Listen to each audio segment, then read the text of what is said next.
Good evening. I'd like to welcome everybody to the Board of Selectmen meeting for Wednesday, June 21st, 2023. Mr. Pino, do we have a need for non-public this evening? Good evening, Mr. Chairman. We do under RSA 91A3, Roman numeral 2, lowercase b, one item under hiring, lowercase c, two items under reputation, and lowercase e, one item under pending litigation. Thank you. Next on our agenda is consideration of minutes of May 11th. Do we have any comments or corrections? I do on page 1, fifth paragraph from the bottom, the very end of the second sentence, I would like to change we to they. Would work as fast, and then again, take out we, they can to get the trail ready, and then scratch, not close them, but to open them. Okay.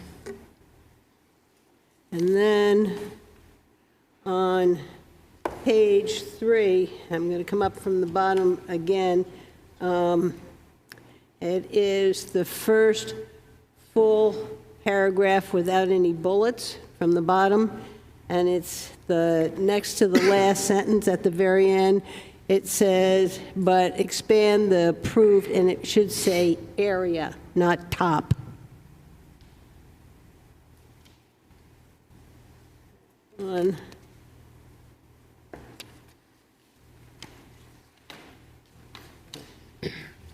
And that's it. That's all I have. Okay, any other? We have some public hearings this evening. First one, Town of Wolfeboro to hold a public hearing on Wednesday, June 21st, 2023 at 6:30 p.m. for the acceptance of unanticipated funds in an amount of more than $10,000 in accordance with RSA 31:95B3A to accept the New Hampshire Department of Safety for the Wolfeboro Highway Safety Grant in the amount of $15,300 for fiscal year 2024. So this particular grant is a law enforcement grant. You can see the breakdown of the grant amount and where it'll be applied. Chief Chase is here to be able to speak on its behalf should you have any particular questions. Mr. Chairman, good evening, folks. This is an annual grant from the Office of Highway Safety, and these extra funds will allow us to dedicate personnel to specific functions like the downtown area. And we intend to spend some time down there this summer. The guys are already out on foot, so. Yep. Sounds good. Any questions from the board? Comments? I just have one. Do you have somebody who's going to be able to ride the bicycle? Is who going to ride the bicycle? But is there? Do you have an officer who's able to? Yes, we do. Oh, good. He's all ready to go. Yeah, good. All right. Well, I'd entertain a motion on this one. Move to accept a New Hampshire Department of Safety for the Wolfeboro Highway Safety Grant in the amount of $15,300 for fiscal year 2024. Second.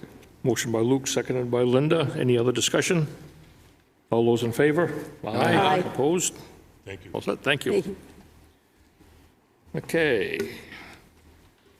Next public hearing. Wolfeboro Board of Selectmen to consider a temporary event permit for Back Bay Water Skiers Incorporated, doing business as Abenaki Water Ski Club, to host 3 water ski tournaments at Town Park on Railroad Ave in Back Bay, June 24th, 2023, the New Hampshire Open, July 22nd, 23rd, and 2023, the Lakes Region Open, and August 19th, 2023, the New Hampshire Water Ski Championship from 8 a.m. to sunset. Permit number 2023-54.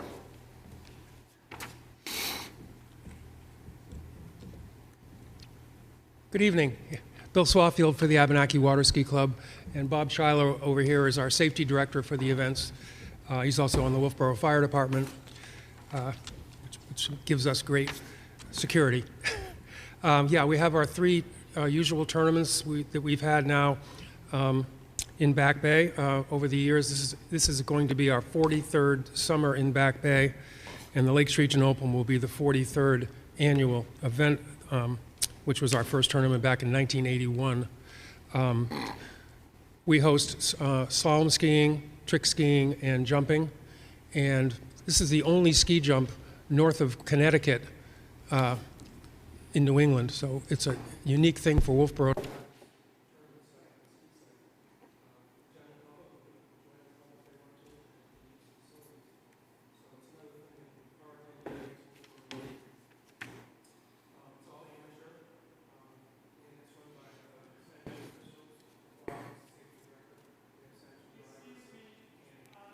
Bill?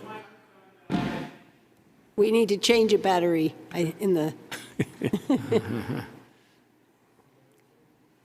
It got used pretty heavy last night. yes, it was.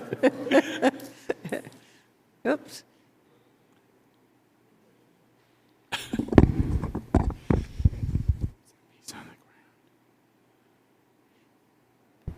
Jim, there's something that fell on the floor. Right there, the button fell on the ground right there by See you. the, Jim, you got it? Okay.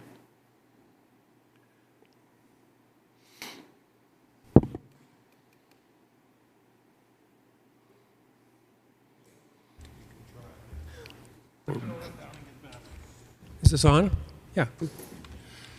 So anyway, we have amateur skiing of all levels, from young kids to people older than myself.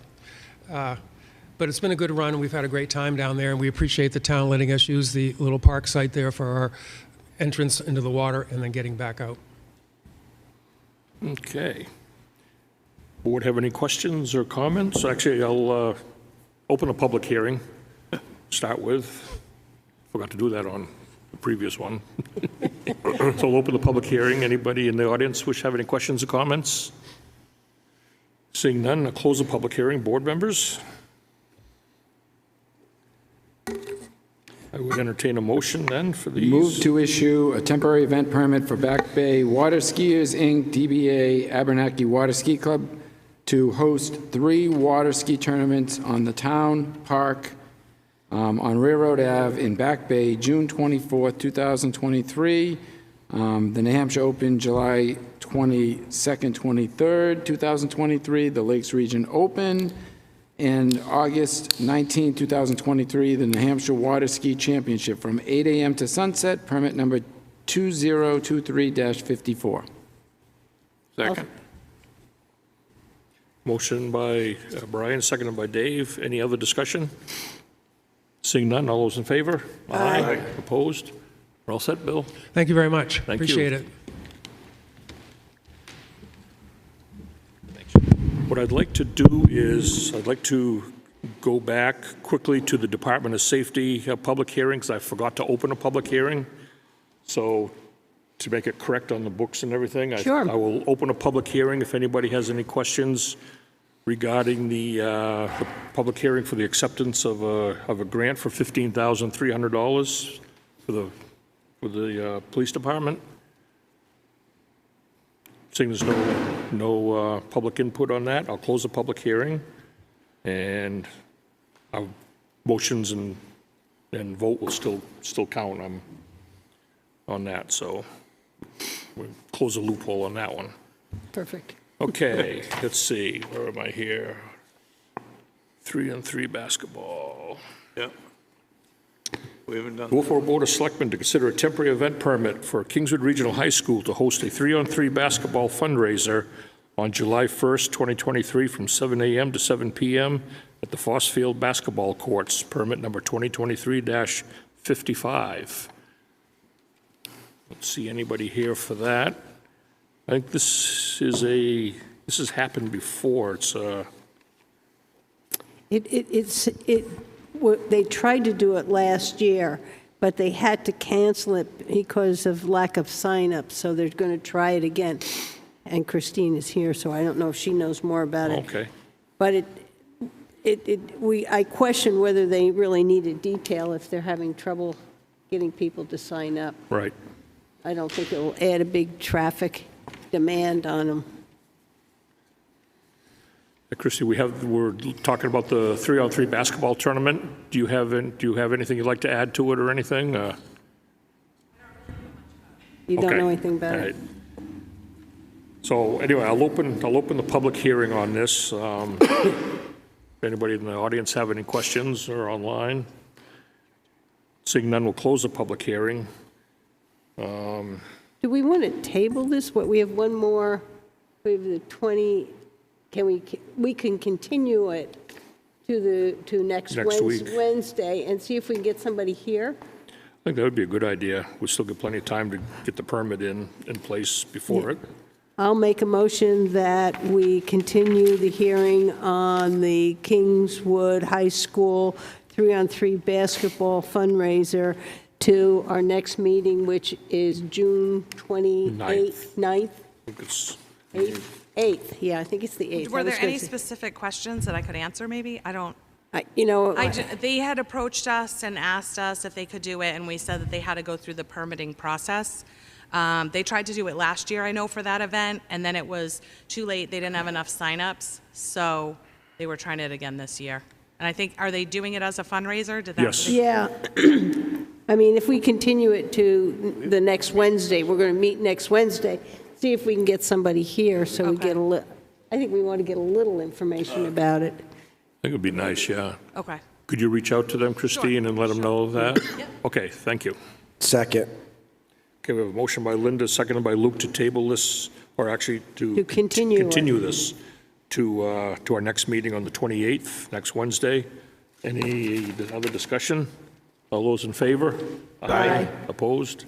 Okay.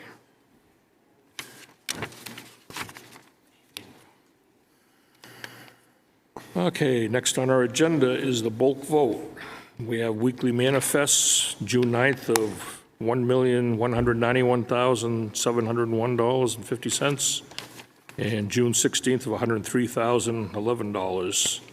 A couple of current use applications on property tax refund abatement, an exemption, and tax exempt status denial on one of these. Do I have a motion on the bulk vote? I'll move to accept the bulk vote A through E. Second.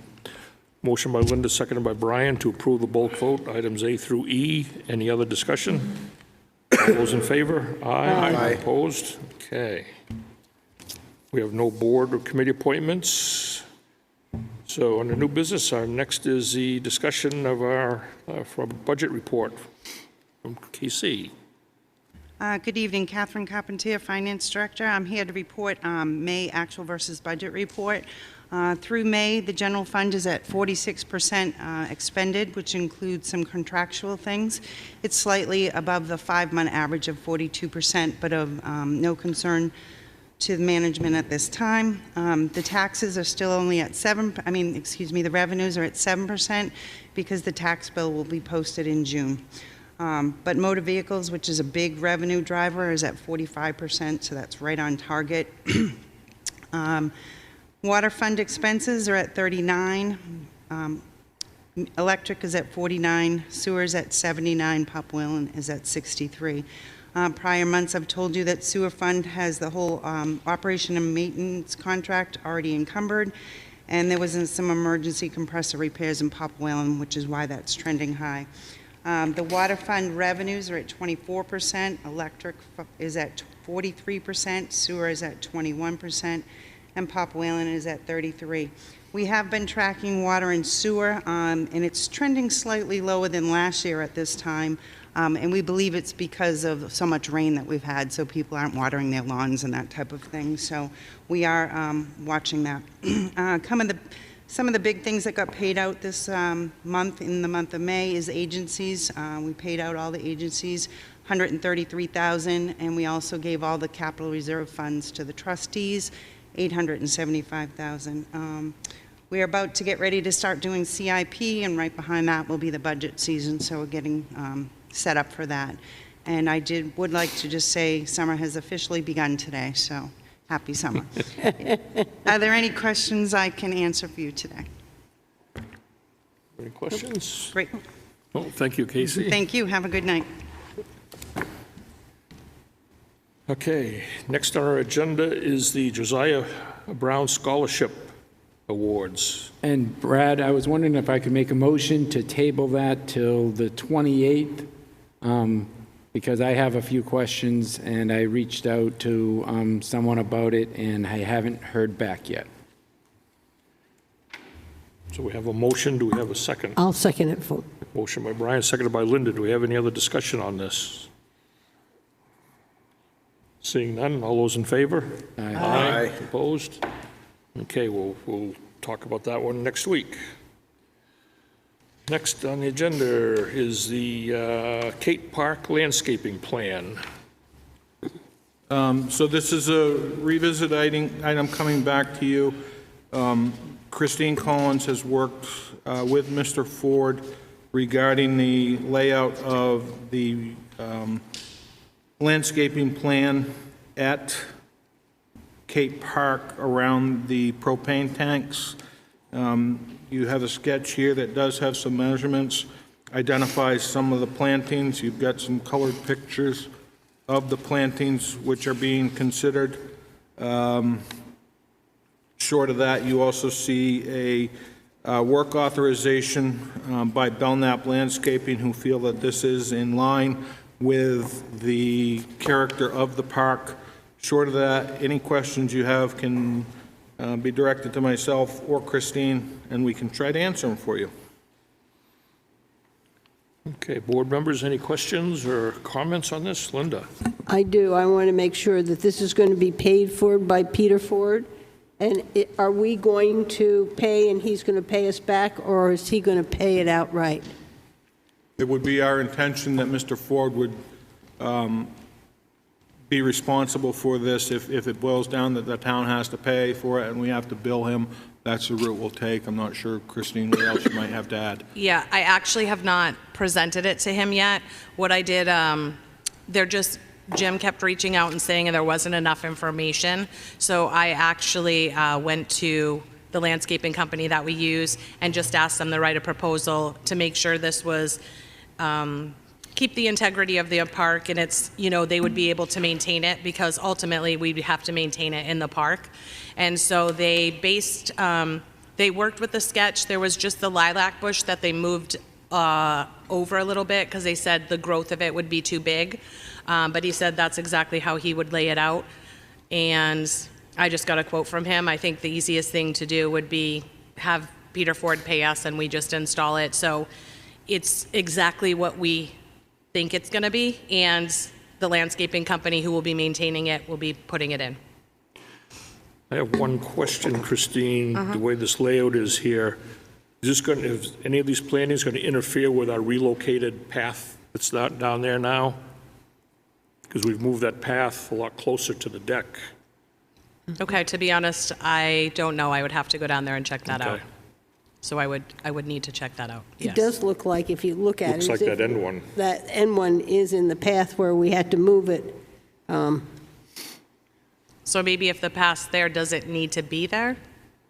Yes, the That path last one? It does. needs to be. No, not the path. I meant the bush. Well, we need something that blocks that view of that tank on that side. Okay, Something. It may not need to be that big. okay. Might be able to get tucked in closer to the deck there to get by, we can Okay. Yeah, check whatever. it out, look at it. Yeah. We can Okay. come up with something there to. Okay. It'll I'll work. have them, I'll talk to Belknap Landscaping as well. So I have a few items. One, looking at it, I don't see, if it's to scale, I can't see where if they need to move the tanks or get to them quickly because of a safety issue or something, I can't see that there's even room to pull the tanks out from between the vegetation. I think that the vegetation comes out a lot into the park and takes up area that people can use in the park. And now we have something else that we're going to be maintaining down there, which is more money and more work for our employees. Again, I would personally like to see a fence with a nice bed in front of it and hanging vines and baskets and something to dress it up to make it look nice, so we have more space for people in the park, and we have easier access to the tanks, and we don't have maintenance going forward. That's my take on it. I think we've been through that with regarding the fence and the plants and stuff like that. And as a board, we've decided to go with the plantings and stuff there, so Not all the All I can say is board. we'll make sure that there's got to be access there to get in and maintain them. And I believe that part of the agreement is that Mr. Ford is going to be maintaining these, this planting also, so it won't be on our, our dime for the Parks and Rec to maintain and trim and. Well, there seems to be a little confusion on that because Yeah, I wasn't aware of that, so I'm not sure. Well, we better get it written down so we know. Right, I don't see it written anywhere. Who's doing what. Right. And I'd like a memo, exactly who's going to pay and what on this, so we know. My other question is, you sent us a email talking about them relocating tanks to put footings in. Do we have any more information about that and what they plan to do with those tanks when they move them, where they're going to place them? Because they can't place them in our walkway. I've heard nothing more since my correspondence. There is no building permit issued for the deck at this point. There is no gas permit issued for the temporary tank relocation. So as far as I'm concerned, that entire concept is placed on hold, and I certainly would not advocate for planting this stuff until that is completed. And that literally hit us yesterday morning. And I agree, I concur, because if we had already planted this, then we would be taking what we just planted and destroying it and planting it again. That's why I think that these tanks need to be more accessible, especially if there's a fire or safety hazard.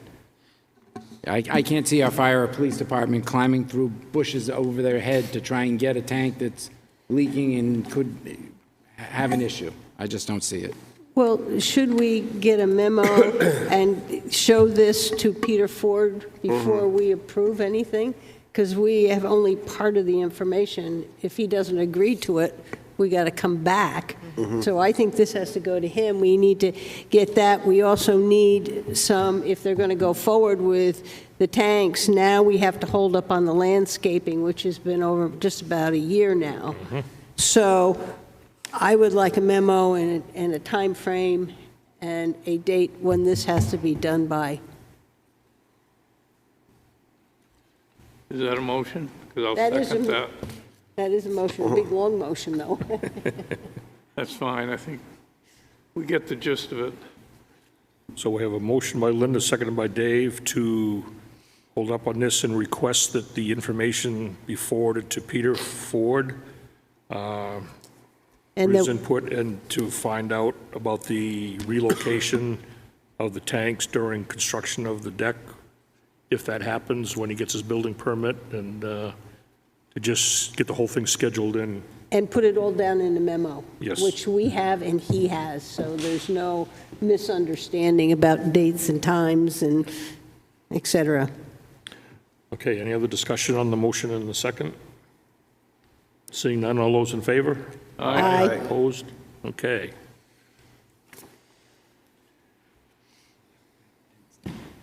Okay, next is the discussion for the dockside parking lot usage ordinance.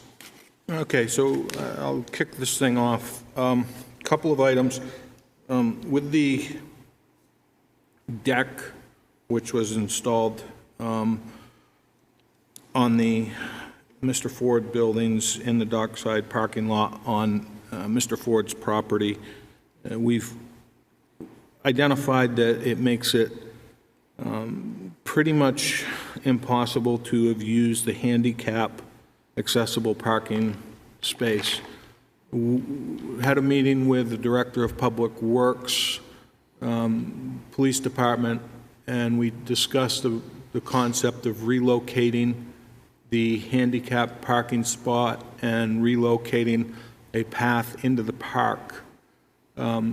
This resulted in no loss in available parking. It made the handicap accessible parking space much more efficient, and it makes good flow into and out of the park. Department of Public Works took that task. I believe they completed that last Friday morning.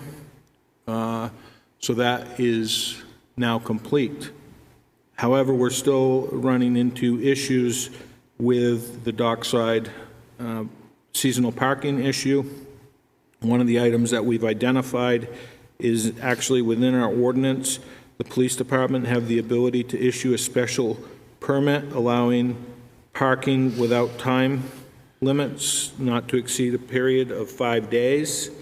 I had a conversation with the chief and Captain Livy on that. They've drafted a special parking application permit that references the ordinance, which outlines it, which is highlighted in your memo, for your consideration. Additionally to that, we know that there is continued parking issues in that parking lot. I talked with Captain Livy about that briefly today. They went to address an item down there as the police department. If you have questions specific to this memo and/or the attached application, myself or Chief Chase should be able to try to answer any questions you may have. I came up with one question, Jim. During this 5-day period, if they're granted the permit, are they allowed to be, is it allowed to be overnight parking, the use of the space? Good question. I don't think that's addressed in this exemplar that we have. I guess I would ask, are they bound by certain time restrictions and when they can actually start? That's something maybe we can Because determine here. what I'm wondering is if they might use a space to put a dumpster in, and it would sit there for 5 days, 24 hours a day for the 5 days, and if that's But I thought not this, what we're looking to do, I think we're looking to allow them to put their pickup trucks or something like that in there while they're working, to have access to their tools and things like that. I was thinking that that's what this applies to more than putting a dumpster there. Right. Well, and if I understood this correctly as well, the ordinance is actually from 8 p.m. to 5:30 p.m. for the 2-hour parking. Beyond that, I'm not sure if the 2-hour parking Doesn't actually even apply applies or after not. 5:30. Right. Right. That's So- correct. Thank you. But do we have, or maybe thinking of something else, do we allow overnight parking down there anyway? I'm sorry, I didn't catch what you I said. was wondering, do we allow overnight parking in that parking lot? Yeah. 'Cause I think there are some tenants up in the Avery building that live in the apartments there. They must be able to park there, but Well, the 2-hour parking expires at 5:30 p.m., Yeah. so conceptually, I'd say that, yes, it's okay to do it. I think we allow overnight parking. Only time we don't is when we have snow, and you go up North Main Street, it'll say November to April, you can't park here if it's snow. But Right. other than that, I haven't seen any. I don't know, whether they can have one space or 10 spaces, and I think it's our ordinance. I think this ordinance should be rewritten. How many 5-day consecutive days can they have in a year or in a month? I think it's not well defined, and we've had issues of, it's there, then it's not there. So I think we should look at rewriting this ordinance to fit what we're dealing with. And the other question, Brian, didn't you have a question about? Well, right now it's written that it is per contractor, because it says that the contractor goes to the police to get the permit. So if you have electric, plumbing, HVAC, flooring, I mean, you could have 5 times 8, you could have 40 days of parking. So do we change it maybe to put it on the project or the owner or something? And if we do that, do we allow them only 1 5-day period? Do we allow them 2 consecutive? Do we allow them 3 in the year? We don't have a good definition of any of that. And I think that if it's an ordinance that is written by the Board of Selectmen, that I think they can apply to the police department, but I think that we should give the approval for that application, like we do for everything else. So they apply to the police department, it comes to the Board of Selectmen, and we grant it so we know what's going on. I think that would be cumbersome, but I understand Yeah. what you're saying. Yeah. We don't. I had kind of put on the application, and I did it kind of reverse, that once this was signed, there would be on it a date when it was sent to the town manager's office, because I think that's what you're getting, is we need to know Well, that if it's been granted. cumbersome, we could also change it and have them come direct to us for the permit, and then we inform the police department. I Does that think work better for you? either way, If that works better for you, Your pleasure, folks. we can do I it know that way. obviously, we're the folks that have to enforce it, so it would be great if we're all on the same page I there. think if it's May through September, that's one thing. That's the period of time where really, where that parking lot's full already. And there's that, and then there's like the time between September and, and May, where it would be, you may grant more time, Correct. but not in that prime time. It's Yeah. kind of want to discourage as much as possible. Well, yeah, and I think that's, the question is whether we need to lengthen our time. It's kind of like in March when they asked us for 6 weeks. Yeah. Down at the docks, we said yes, because nobody was using it. It's really the use that the citizens are having of Yeah. the spaces that dictate, whether we would give them. The other thing, Luke, are you talking maybe we need to put a months on it, like from dot to dot? Is that what you're suggesting? I would highly encourage that we really keep people, highly encourage them not to do those kind of things during, obviously there's emergencies, where plumbing issues and stuff like that, but these large-scale projects in the middle of summer obviously aren't conducive to the parking situation's already tough in town, and that lot is, that's the lot we want people, have to have access to when they come to downtown Wolfeboro and be able to use. And I think the intent of this is for that contractor to be able to access the tools and equipment within their vehicle to readily service what they're working on within the building. I've seen a number of contractors in town who they are actually having their contractors and subs park in other areas of town, such as the Taylor Community Project. They're parking over on the Filter Bed Road, and they're literally using vans to transport the employees over to the work site. I don't think that's an unreasonable thing to be able to bring forward. However, as alluded to, you have that emergency, that plumbing emergency. Somebody's going to be there doing sprinkler work on a building for 4 days to do repairs, replacement of sheetrock. Those are those exceptions, I think, whereas what we're experiencing down there is becoming the norm. I was going to say, a couple things I see here are, at the very top here, this is a seasonal parking restrictions, which has the dates from June 15th to September 15th. So what I'm kind of gathering is, outside of those dates, we don't have the 2-hour limit in effect anyway, do we? Because it says from June 15th to September 15th, parking is limited to 2 hours between the hours of 8:30 a.m. and 5:30 p.m. on just the streets and parking lots. So before and after those dates, or I don't see that there's an issue there, because they could be there during the day anyway.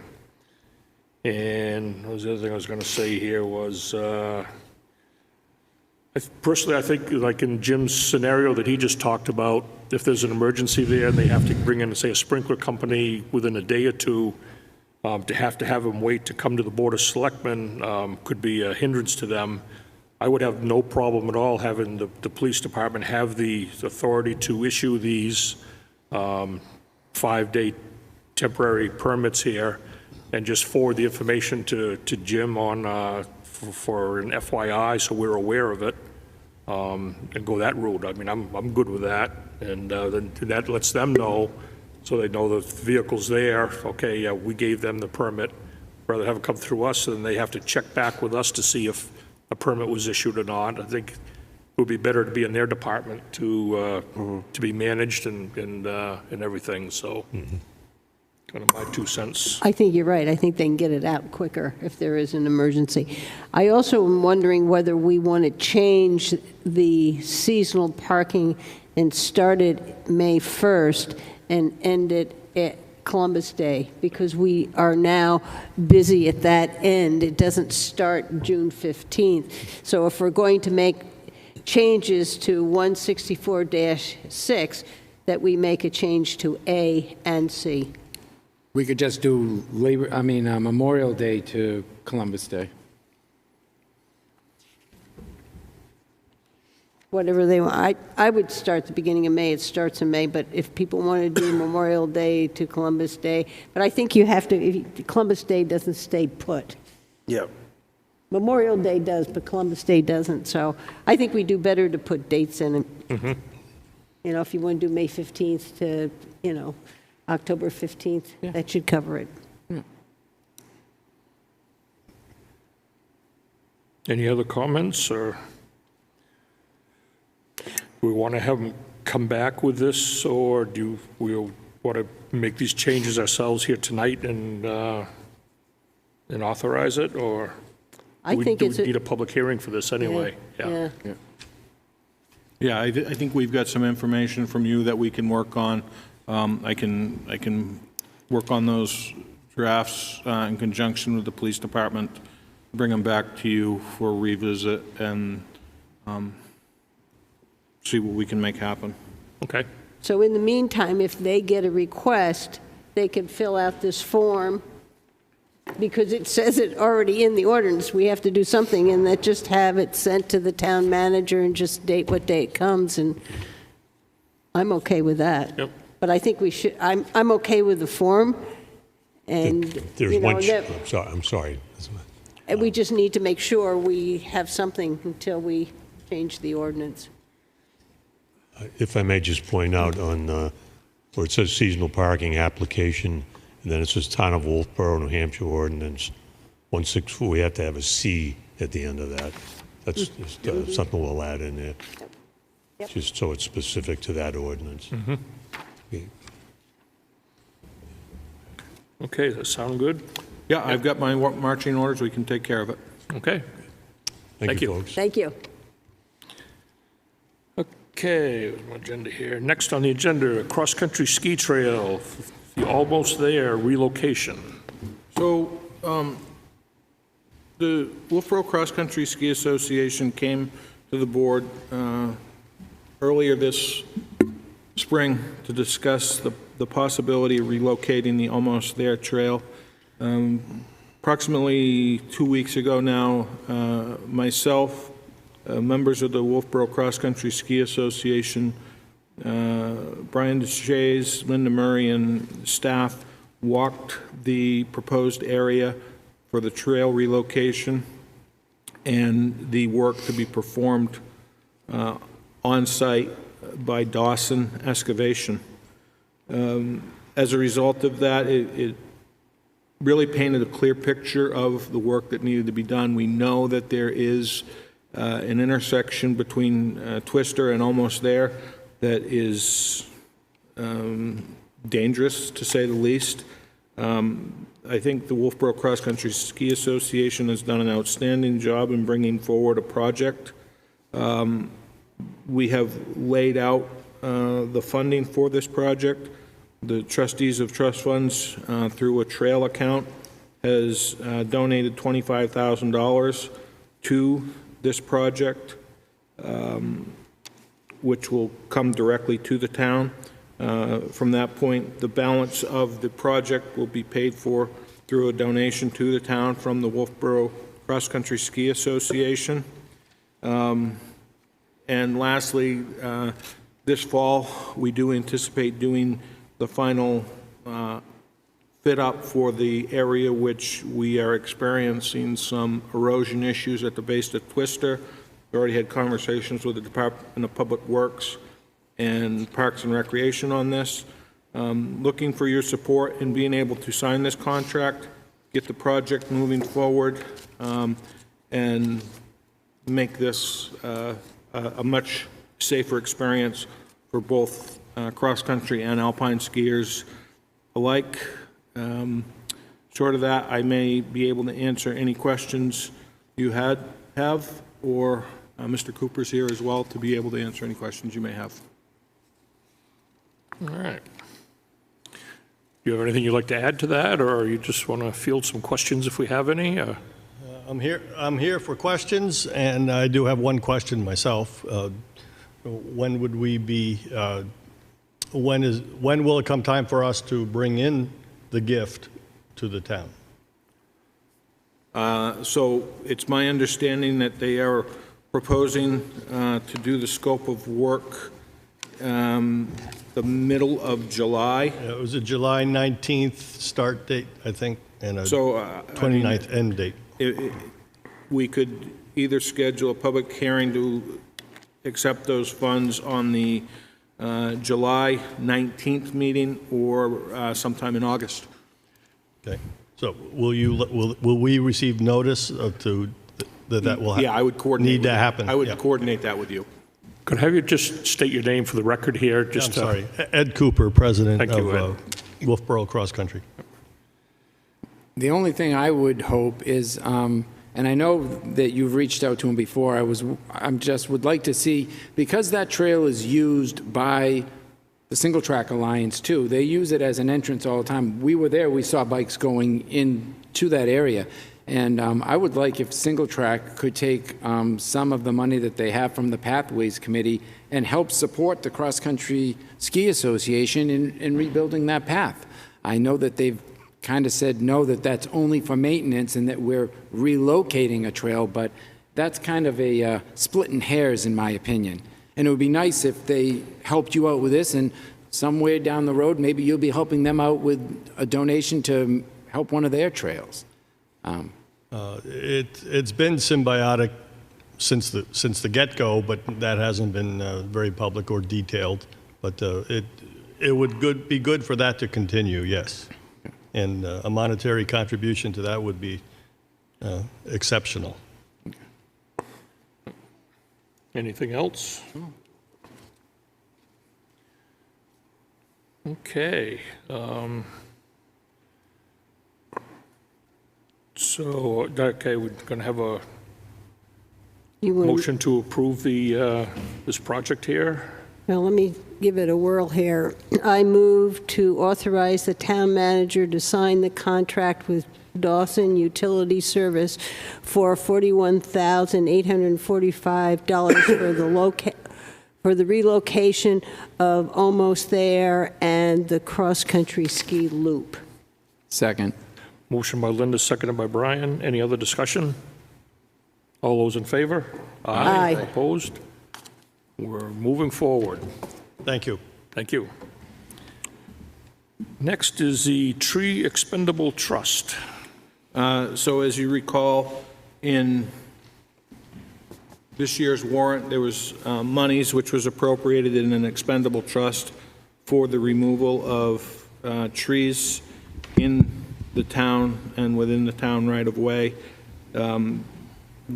We have gone through, Department of Public Works has identified a series of trees which were within the right-of-way.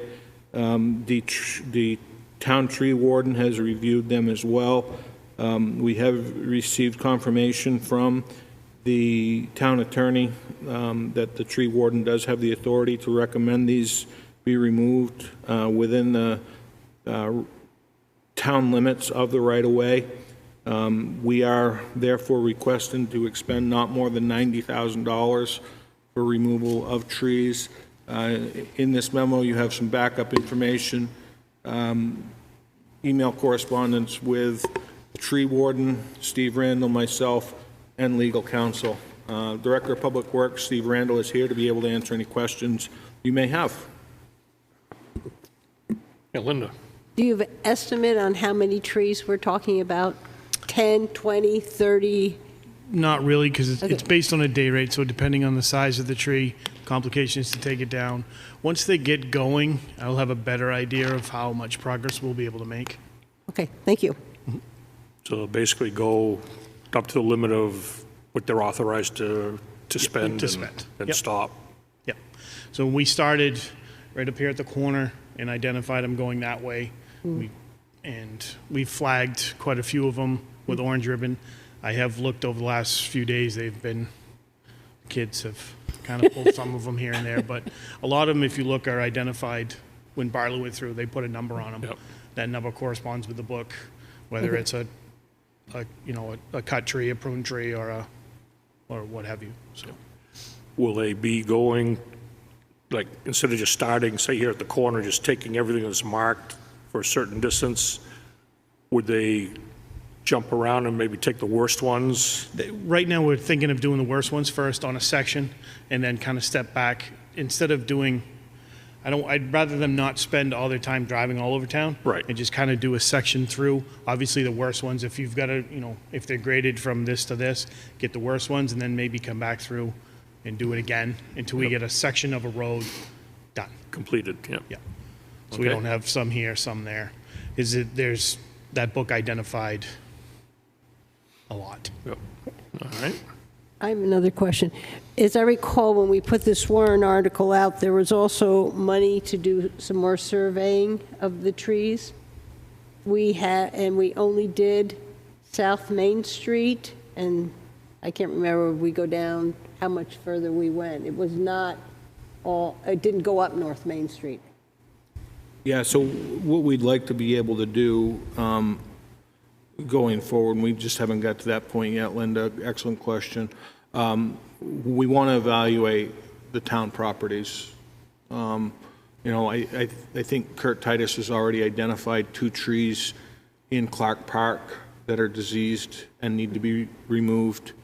We also want to do the remainder of the parks, McKinney Park, and as well the beaches, because we do have some threat, obviously, at the beaches with the number of people who attend those places, and at least be able to look at them from, okay, is there maintenance that can be done to these to save them or whatnot? So that is something that I would anticipate coming forward, hopefully late summer. Okay, thank you. Any other questions or comments? All right, I'd entertain a motion to approve this. Move to authorize the tree warden in conjunction with the Director of Public Works to expend not more than $90,000 for the removal of trees from the Tree Removal and Replacement Expendable Fund. Second. Motion by Brian, seconded by Luke. Any other discussion? Seeing none, all those in favor? Aye. Opposed? Okay. All set there, Steve. Thank you. Next is a discussion regarding a proposal to amend the tennis and pickleball court rules. So the last time we met, you had received a memo that day, I believe, regarding a request to alter the hours for usage at the public tennis and pickleball courts. Joe Stantoro is here to speak on its behalf, and I believe you have some backup information in your packet. Good evening. My name is Joe Santoro, back before you again to represent the New Hampshire Lakes Region Pickleball Club. With the proposal, we believe will benefit both the pickleball players and the tennis players as we introduce greater clarity, we believe, into the operating rules at Foss Field. To help orient you, please note that at Foss Field there are 6 courts. Starting with the green shed, courts 1 and 2 are dedicated for tennis. At the opposite end, courts 5 and 6 are dedicated to pickleball. The problem area is courts 3 and 4. These are called transitional courts, which both tennis players and pickleball players use. The difficulty with the present wording is the following. It doesn't say that those competing groups for 3 or 4 look first to the dedicated courts before they start playing. For example, if tennis players or pickleball players choose to occupy court 3, we believe the tennis players should first look to courts 1 and 2. If those are empty, use those. And the same is true for the pickleball players.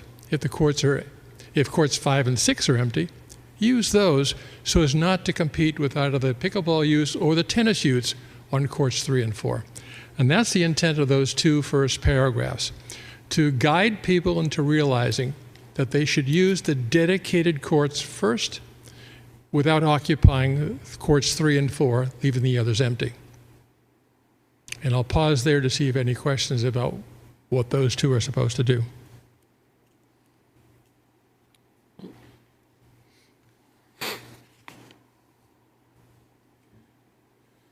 Okay.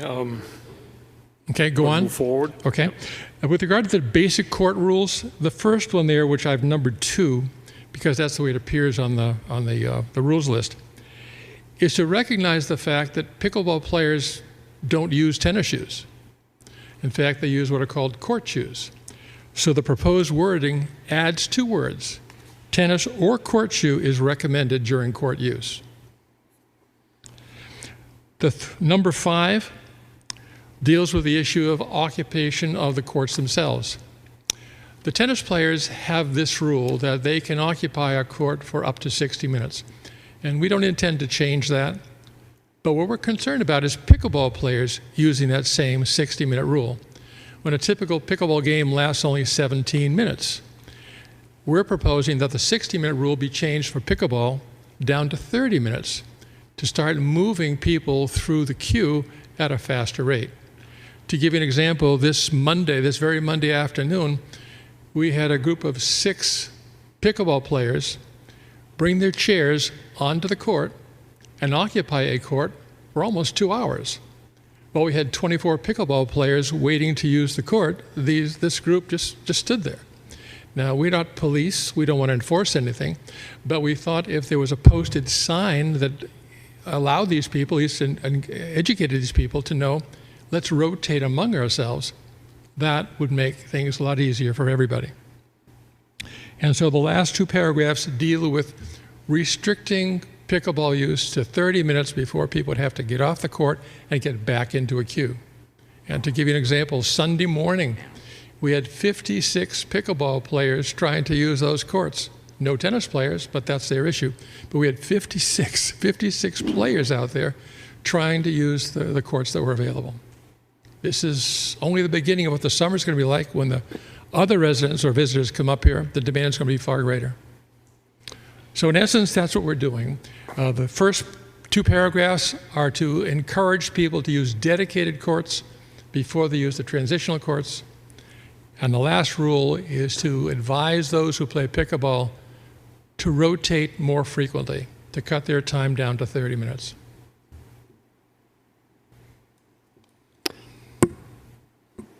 Okay, Linda. Yeah, also, you're cutting down the time that it's, let's say on number 1, you're changing the time that it's for tennis only. You're moving it to 12 p.m. instead of 4 p.m. Am I correct? Yes, but with the proviso that if tennis players want that court, it's theirs. Right, and I've gone down there, I've driven down there. There are very few people who play in the afternoon. That's right. So I don't see any reason of changing that, leave it at 4. If I saw a demand of the pickleballers down there, I would, but I don't. I spent some time driving through. So that's the one I don't see changing the times. I did notice, in terms of evening, and you and I talked about it, you're using it Monday, Wednesday, and Friday, but it's open. Nobody uses it Tuesday and Thursday, and I'm wondering whether we can't get the pickleballers to kind of spread things out. We have a limited at a certain time, and then we have big periods of time that there's nobody down there. Well, it's not, Linda, that nobody's using it. We just don't have a sign-up genius for it. We leave it for totally open play. There are people out there. In fact, when I left here tonight, Wednesday, there were 28 pickleball players trying to use those courts, no tennis players. But we don't monitor Tuesday and Thursday nights because this is not our full-time job. Well, I just, and when I've driven by, so I'll do it when I've monitored it and driven by. I've seen nobody on Tuesdays and Thursdays. So it seems, I just don't want to cut back things when we're not using it all. And that's definitely Tuesday and Thursday nights. So that's the only one I have any issue with. I would just leave that at 4 o'clock on number 1. Other than that. Yeah, and I looked at these, I agree with you on number one there. I agree, I'd like to see it stay till 4 o'clock. I don't think there's a lot of competition in there for it during that time frame anyway.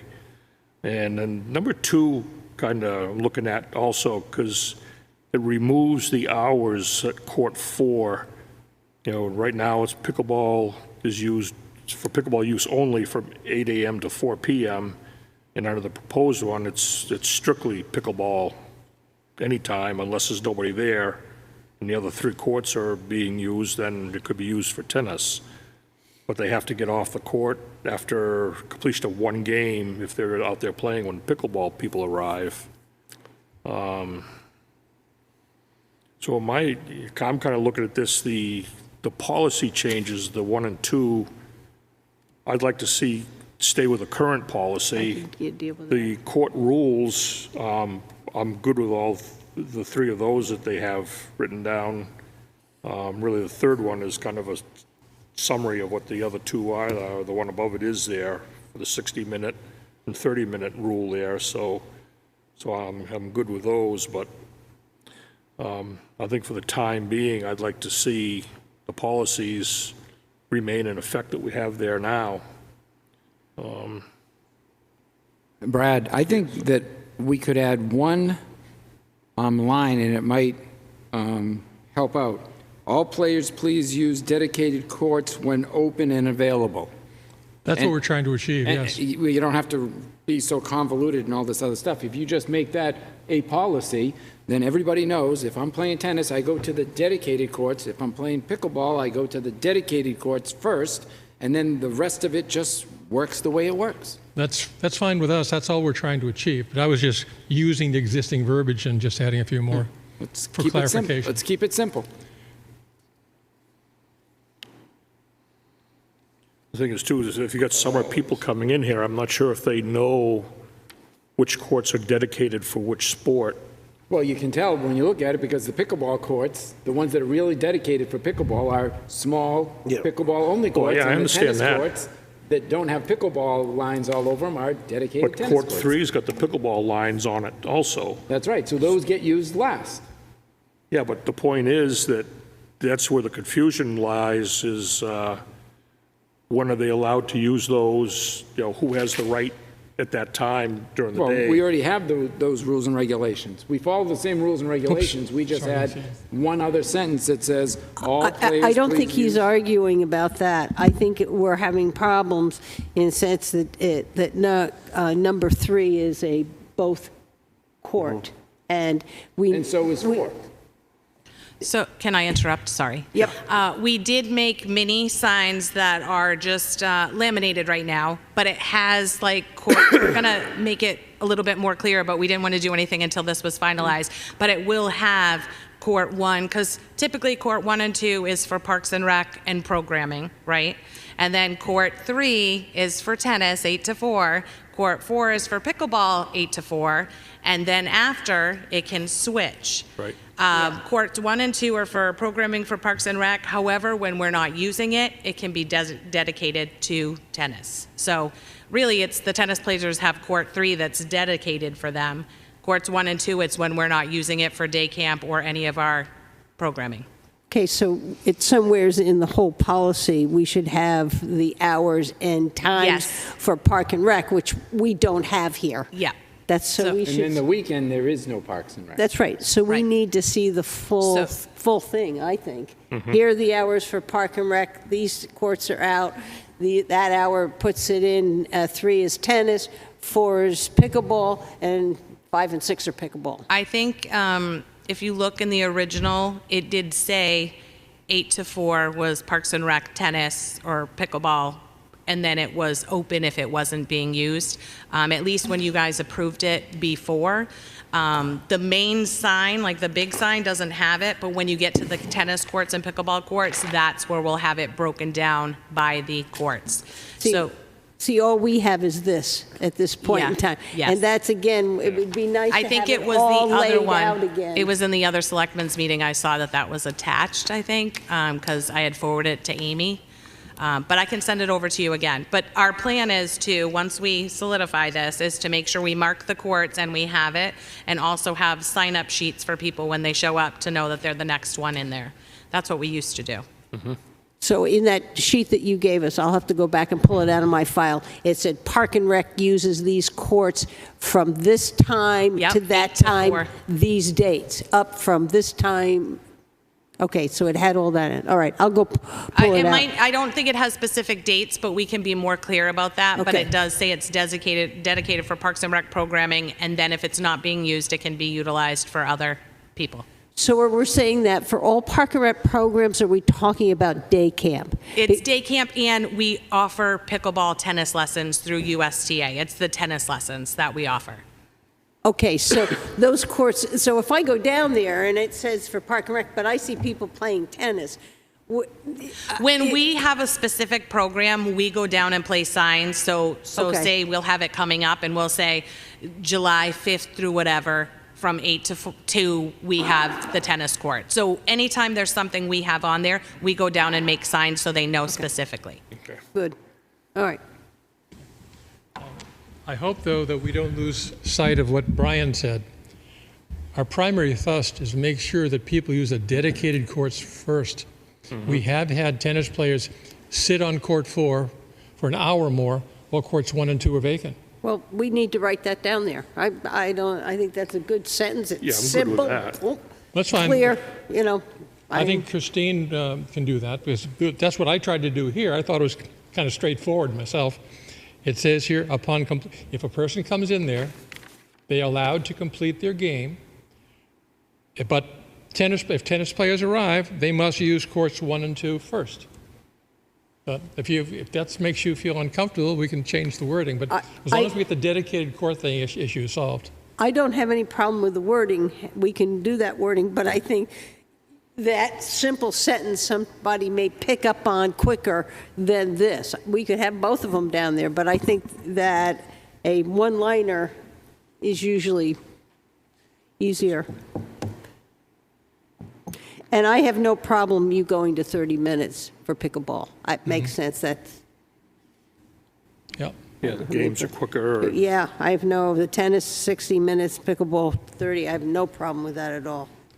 So with regard to the wording, Linda, is that something that comes from Christine, or do you want us to rewrite it? Is there any way that they could work together to bring this to closure? Yeah, I think, sure. yeah, we get one sheet that has the whole works on it, and you all agree on it. We have no trouble 60-30, and use the dedicated courts. And then. So do I understand that you have consent for her to work on emphasizing the dedicated court issue? Yeah, and then yes. she'll bring us something back. Yeah, yeah. Right. Yep. As we do, we are meeting next week too, because our normal meeting would be on the 4th. Yeah. So we're going to throw our extra meeting in next Wednesday. I don't know if that can happen by then or not, or. Yep. That's okay Okay, with you, good. Christine? Yeah. Thank you. That would be Okay. good. We're done? Okay. Yep. Thank you, folks. Great. Thank you, Joe. Thanks, Joe.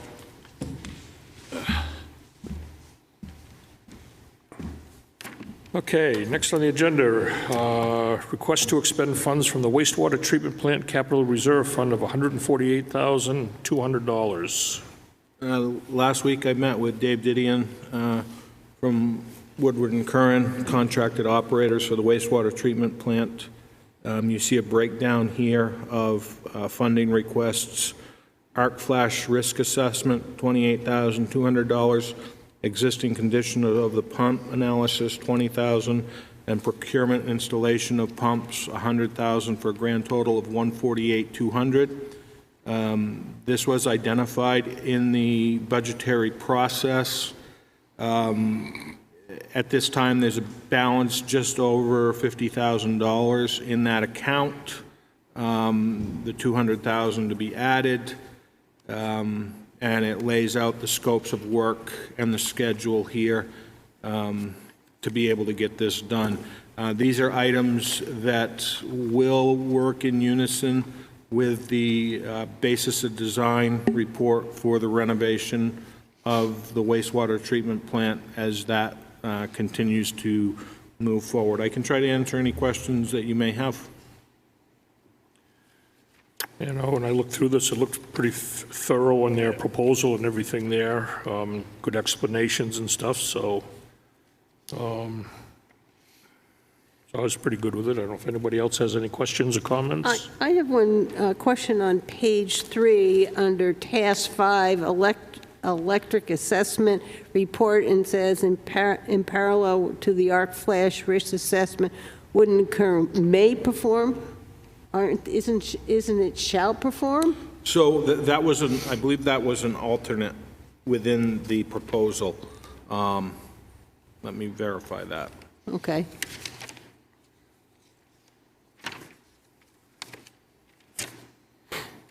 Yeah, the next page, Jim, they have it under task number 5 for $9,600. Yep.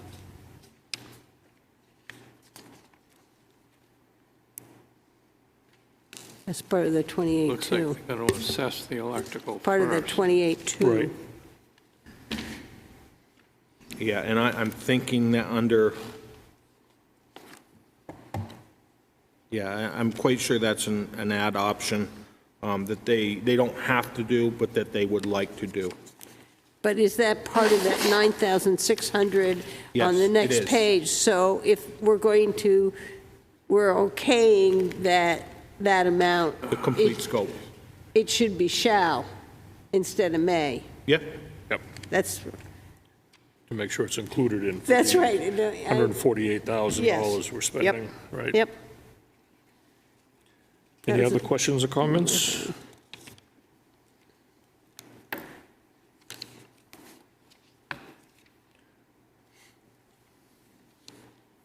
If not, I would entertain a Wait, motion. I have one more. Sure. Here I am. Let's see, it comes back to the back part, it's the figures. It's a June 2nd, 2022, proposed effluent pump upgrade at the town wastewater treatment plant.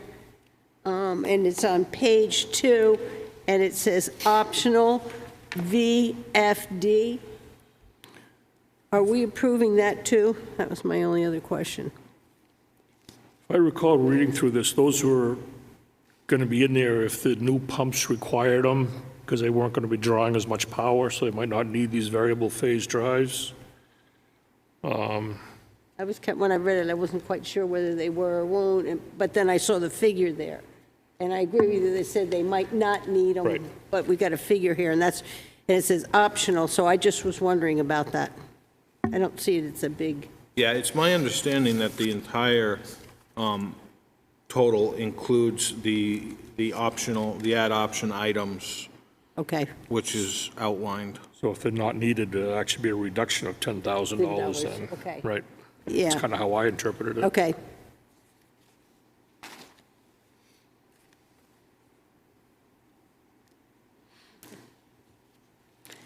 That's all I have now. Yep.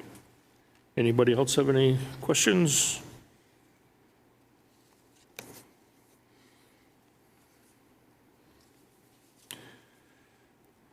Do you want a motion? I would love to have a motion. I'll make a motion to approve the expenditure of $148,200 from the wastewater treatment plant capital reserve fund for the capital projects listed on the document received today.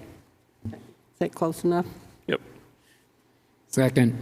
Motion by Linda, seconded by Brian. Any other discussion? Seeing none, all those in favor? Aye. Opposed? Okay.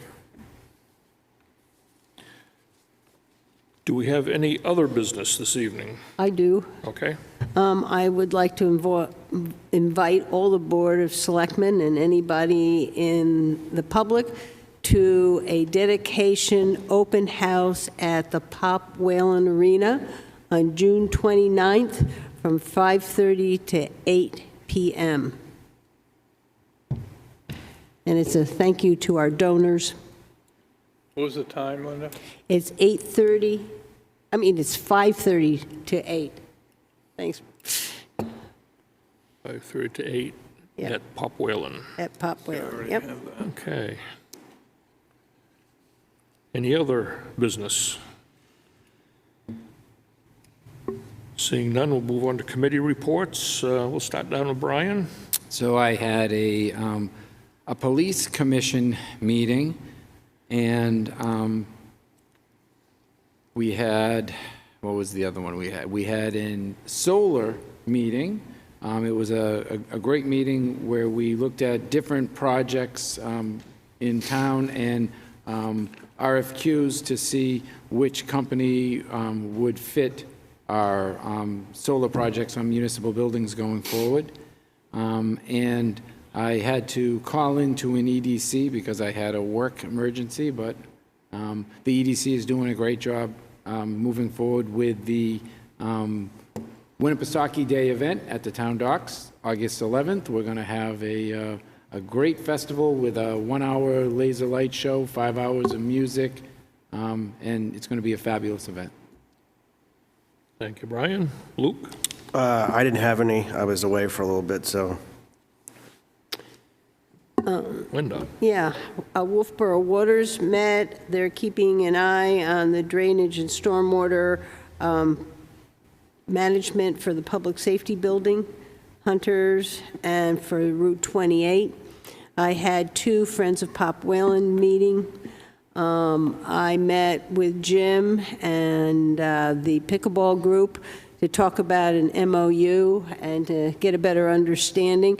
I was pleased to hear one of the members of the group who played pickleball on Thursday night at Pop Whalen that he thought the surface of the courts were just fine.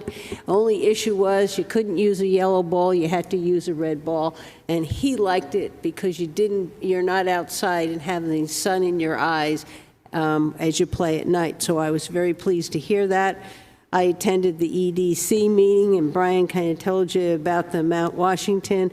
They're looking at getting a list of, do constant contact to make sure that they can reach out to more people and businesses. The library trustees meeting, the new librarian is here. It's Allison Rutley, and she started on Monday, and I attended a Chamber of Commerce Board meeting.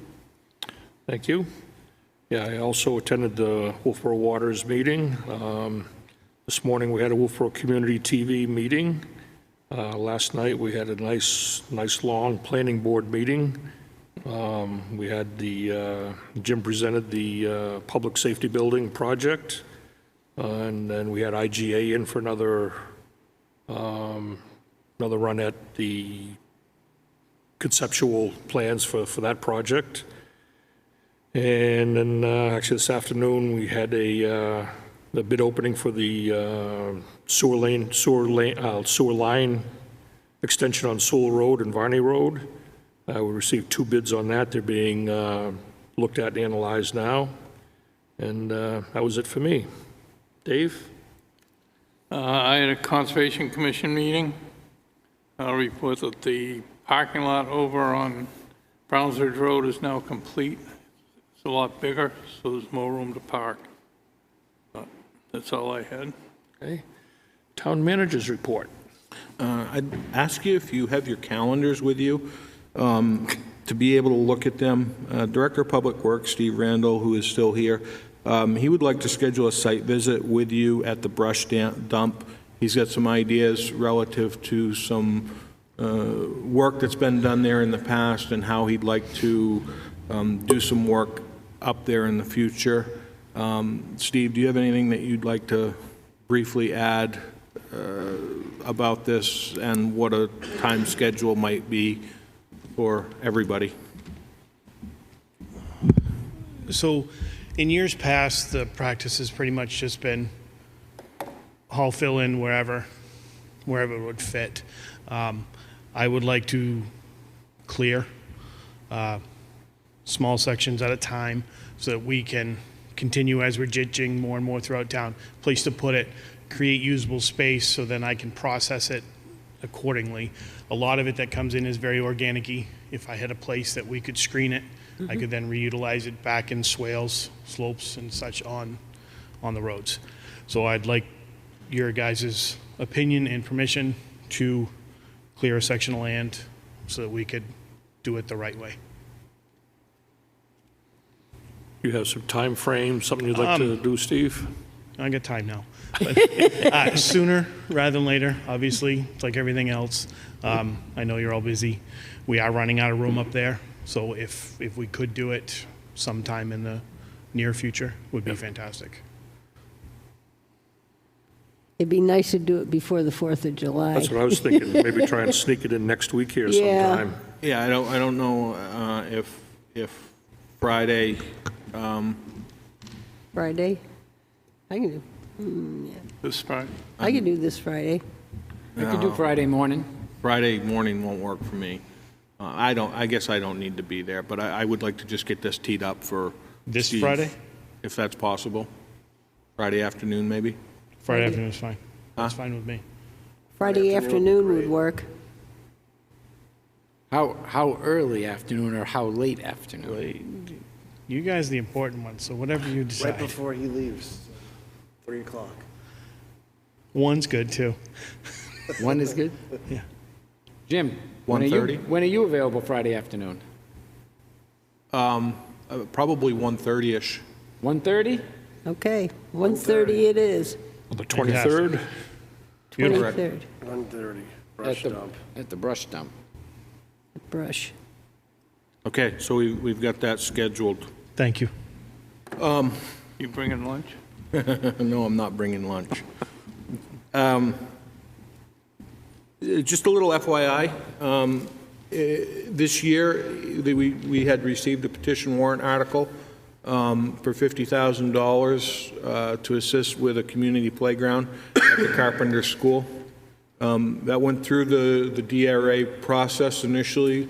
We received no guidance other than simply to add submitted by petition to the wording. When New Hampshire DRA went through to give us our budget after the vote, they actually disallowed the warrant article.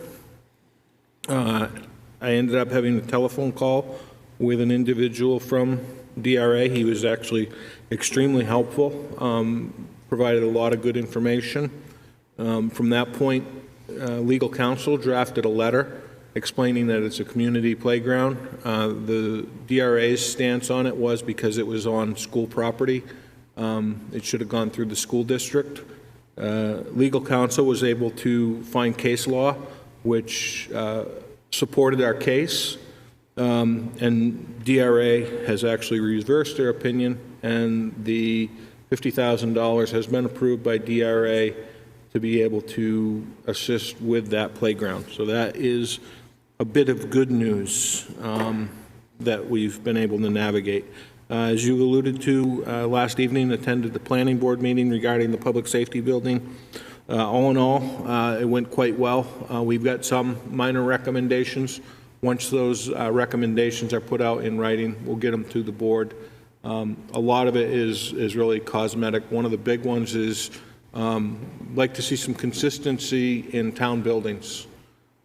We've tried to build this consistent with the library, but I think that will come to the board as a conversation piece as to what you may want to do going forward in conjunction with the chiefs and the departments. Attended a library trustee meeting, actively working with a representative of the trustees relative to the construction of the public safety building, as well as the generator. And lastly, exciting news, Monday evening, June 26th, we have a budget committee meeting at the library, and when we meet in July, you will be receiving the budget guidelines. That's about all I have. Thank you. All right, thank you. Do we have any questions from the press this evening?